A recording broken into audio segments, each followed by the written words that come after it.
Bonjour, je voudrais vous présenter Christophe Recondu de la société IPTech. Merci Christophe d'être présent et d'avoir bien voulu faire cette petite interview. En fait, ce qu'on aimerait, c'est récupérer tes informations et tes feedbacks sur Innovaphone en général. Donc, ce qui serait bien, c'est de commencer à présenter peut-être IPTech. Je sais qu'il y a des petits changements aussi qui ont eu lieu, donc c'est bien de les couvrir. Ok, bonjour à tous. En fait, moi j'ai créé IPTech en 2010 après une expérience commerciale chez un intégrateur télécom sur le bassin de Montpellier et on était plutôt spécialisé sur la marque Siemens à l'époque et Unify ensuite. Et quand j'ai créé la structure, j'ai assez vite souhaité trouver un produit, une solution pouvant me démarquer un petit peu de la concurrence, pas spécialement au niveau du prix, mais plutôt sur des innovations ou des choses comme ça.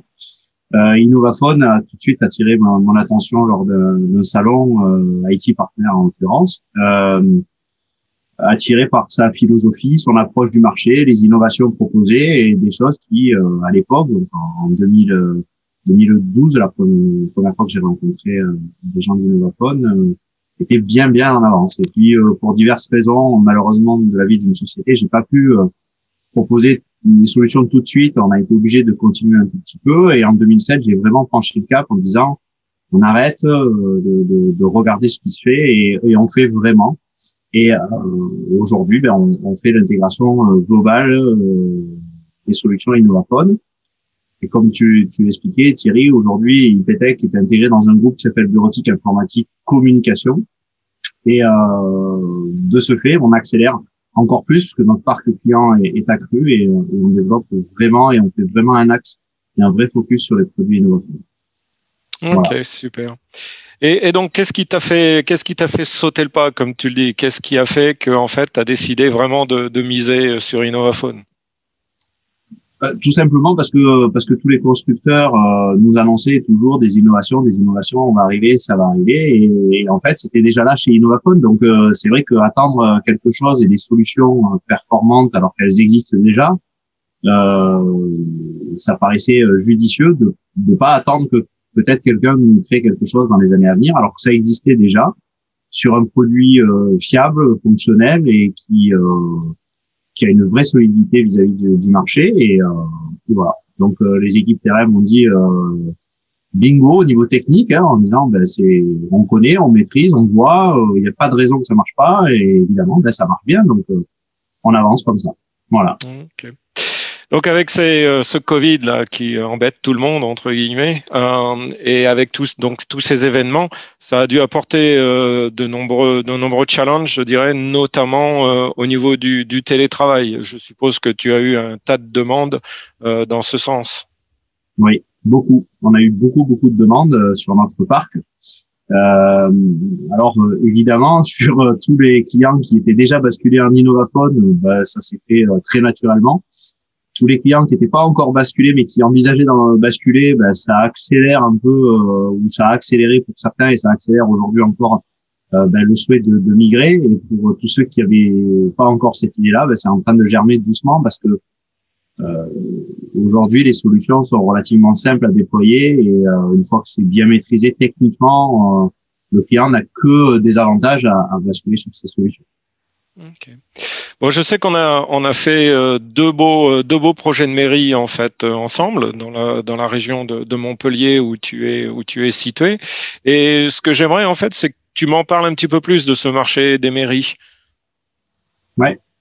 Alors les marchés des mairies dans le secteur, nous on a une activité qui est très orientée administration, collectivité et autres. Et c'est vrai que les mairies c'est un secteur qu'on touche beaucoup avec plus ou moins de succès, mais on a quelques belles références dans le coin. Et c'est vrai que ces deux mairies là, en l'occurrence, ont collaboré avec eux, soit depuis très longtemps, soit avec le nouveau DSI d'une des deux mairies dans une autre collectivité. Et donc, on a travaillé avec eux sur les solutions qu'ils avaient à l'époque et vers quoi on pouvait orienter. Et c'est vrai qu'Innovaphone, naturellement, s'est positionné comme étant la solution pour eux parce que comme toutes les mairies, ils ont souvent le site principal, puis des sites déportés, des services du style la police municipale, des crèches, des choses comme ça. Et donc, ils ont besoin de cette flexibilité-là dans les déploiements et dans les solutions. Donc, ça a été vraiment un atout important. Le télétravail, maintenant, qui est de plus en plus répandu et de plus en plus proposé, est aussi un élément important dans le dossier. Puisqu'aujourd'hui, on déploie les postes chez les utilisateurs directement au travers de MyApps ou d'autres solutions avec des postes directement déployés chez les personnes. Okay. Donc en termes de configuration sur ces deux mairies, elles sont à peu près semblables. Il y a des différences, fibre optique ou pas ou... Ouais, non, celle-là, on a eu pas mal de chance. Alors, est-ce que c'est de la chance parce que c'est parce que elles étaient assez proches qu'on a fait un forcing particulier là-dessus? Mais ce sont en termes de caractéristiques des communes assez identiques. Il y a une cinquantaine de postes sur les deux communes. Elles ont tous les sites qui sont à peu près reliés ou qui sont en train d'être reliés en réseau, on va dire interne, soit au travers de solutions fibre propriétaires de la commune, soit au travers de ponts Wi-Fi, ce qui a encore simplifié les solutions de déploiement. Et donc voilà, donc on a des crèches évidemment, on a des services techniques, donc rien de très, enfin, que du classique pour des communes.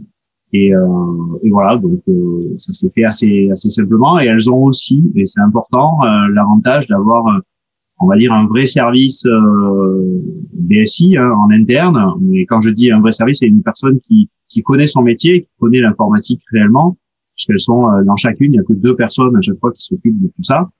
Mais ça leur a permis aussi d'être très indépendants et très autonomes. Et ils ont trouvé que la plateforme était relativement simple à utiliser, malgré qu'il fallait quand même se former pour arriver à l'utiliser. C'est pas non plus, c'est pas très très simple, mais ils ont très rapidement pris en main la plateforme. Et aujourd'hui, ils ne font appel à nous que vraiment pour du système, pour des pannes, je veux dire, de niveau 2, et sont assez autonomes sur le reste, sur les déploiements, les changements, les organisations. Ok. Donc à part ces mairies, je sais qu'il y a eu quelques autres deals sur lesquels on a réussi à se positionner. Quel est ton retour en fait, par rapport aux équipes support, par rapport à l'installation et au fonctionnement du produit, et aussi surtout bien entendu le retour de tes clients par rapport à Innovaphone en général? Alors, nous aujourd'hui, on a que des retours positifs, puisque les seules problématiques que l'on rencontre, c'est des problématiques que nous on a, c'est-à-dire qu'on ne sait pas réadapter immédiatement ce que veut faire le client, et il suffit qu'on ait un échange avec eux. Rapidement, on trouve la solution. Innovaphone nous permet de trouver toutes les solutions que vont pouvoir nous suggérer dans leur organisation, parce que chacun a sa propre façon de voir la téléphonie et puis l'organisation en téléphonie. Ce qui est le plus apprécié aujourd'hui chez les clients, c'est la stabilité. C'est-à-dire que ce qui a été installé il y a 6 mois, 1 an, 2 ans, ne bouge pas, ça fonctionne. Il y a un problème électrique, je dis une bêtise, qui est pas bien secouru, ça redémarre, ça va pas bouger. Enfin, pas obligé de tout recommencer à zéro. Et ça, c'est quand même très très appréciable, et pour le client et pour nous aussi. On n'est pas obligé de courir après tout, parce que voilà. La gestion pour les gens qui veulent avoir une partie de la gestion en interne, ça c'est aussi un point très très important. C'est relativement simple d'après les retours qu'ils nous donnent par rapport aux marques concurrentes. Après, concernant le support, alors je ne vais pas être objectif parce que j'apprécie énormément les équipes de Innovaphone, donc je vais dire que des éloges, mais c'est vrai que aussi bien Gabriel, que toi, Thierry, bien évidemment, mais tout le monde dans les équipes aujourd'hui nous répondent. On a toujours une oreille attentive à ce qu'on fait, ils suivent les dossiers. Enfin voilà, donc c'est vraiment pour nous, on n'est pas un simple numéro en fait. Quand on appelle, certes on voit notre numéro apparaître, mais bon voilà, que ça soit mes techniciens, Emmanuel, Antoine, ou Adrien ou moi. Tout ça est pris avec considération, et donc c'est quand même assez agréable plutôt que d'appeler une plateforme où on ne sait pas où on est, et voilà. La partie ticketing, puisqu'évidemment de temps en temps il y a des choses qu'on n'arrive pas à résoudre à l'instant T, ça aussi c'est quelque chose de très apprécié. On a un réel suivi quand on a une question particulière de configuration, pas spécialement de problème. C'est pas un problème, c'est un questionnement chez nous au niveau technique. On a un vrai suivi. Si Gabriel n'est pas susceptible de répondre tout de suite, on sait que c'est pris en charge et on peut voir comment ça a été pris en charge. Okay. Donc justement, à propos de la technique, en fait, tes premières installations ont été faites en V12 et là récemment, donc vous avez migré sur la V13 avec notre solution InnovaPhone MyApps. Est-ce que tu as vu une différence? Tu as vu du positif et surtout, est-ce que cette migration justement n'a pas été trop longue ou trop compliquée? Alors, réellement, moi, on a très vite basculé les installations en V13. Alors, je mets juste un bémol, mais c'est ma faute, hein, parce que je suis quelqu'un d'assez pressé.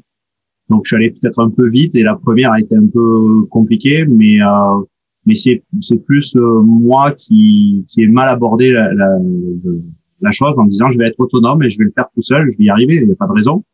Comme dit souvent Gabriel, tout est écrit dans le wiki, donc j'ai voulu suivre. Pas eu les résultats escomptés, faut être clair. Et heureusement que Gabriel a rattrapé un peu la chose et a pu faire en sorte que ça se passe bien, y compris la première. Les autres et la dernière, elle est vraiment pas vieille puisqu'elle date d'il y a moins d'un mois. C'est passé mais sans aucun accroc. Tout s'est fait très naturellement, oui, comme c'est écrit dans le wiki, encore une fois. Donc non, c'est plutôt bien passé. Après, en termes de fonctionnement, aujourd'hui, la différence entre la V12 et la V13, alors moi je dirais qu'il y a beaucoup de différences ergonomiques et donc c'est ce qui plaît vraiment aux clients aujourd'hui dans l'usage. Techniquement, moi, je suis un peu à l'ancienne parce que j'ai été formé il y a maintenant 4 ans, donc j'étais très V12, donc la V12 me plaisait beaucoup, mais je me suis adapté sans aucun problème à la V13. J'ai encore le mauvais réflexe de retourner sur l'interface V12, mais bon, voilà. Mais sinon, après, c'est vrai que c'est ergonomiquement parlant, on est sur quelque chose d'actuel, quoi, de vraiment au bout du jour. Voilà. Ok, super. Ah, ce fameux wiki, hein. Oui. La Bible InnovaPhone. Bien, écoute, pour terminer cette interview, par rapport à ton retour d'expérience et autres, quelles sont éventuellement les améliorations ou les fonctionnalités qui te manquent en fait et que tu souhaiterais éventuellement voir? Moi, je dirais que l'amélioration, parce qu'on la voit, elle est constante hein, dans les versions. Là, version V13, on est à la R, je sais plus combien d'améliorations où il y a des choses qui sont apportées, même si ça paraît des fois insignifiant, c'est quand même très pratique pour tout le monde à l'usage tous les jours. Donc, la vraie amélioration, peut-être, il devait y en avoir une, mais on trouve des solutions. Encore une fois, avec Gabriel, on a trouvé des solutions. C'est peut-être la partie management à distance des solutions. Quand on maîtrise pas le réseau du client réellement ni son routeur, où là on est obligé de demander des choses à l'installateur ou celui qui gère ce réseau. Mais comme de plus en plus on est en train d'évoquer des solutions cloud, cette partie-là n'aura plus d'intérêt vraiment d'être maîtrisée. On maîtrisera tout sur le cloud et ce sera terminé. Alors c'est vraiment pas spécialement dérangeant cette amélioration qu'on pourrait apporter, parce qu'encore une fois, avec Gabriel, on a mis en place, nous, pour toutes nos machines, une supervision particulière qui nous permet de récupérer toutes les configurations et faire 90% des interventions à la place du client sans avoir accès réellement au droit d'accès à son réseau, puisque c'est la machine InnovaPhone qui vient s'identifier sur une de nos machines en local. Donc, on rentre plus sur le réseau du client, c'est lui qui vient nous récupérer la configuration.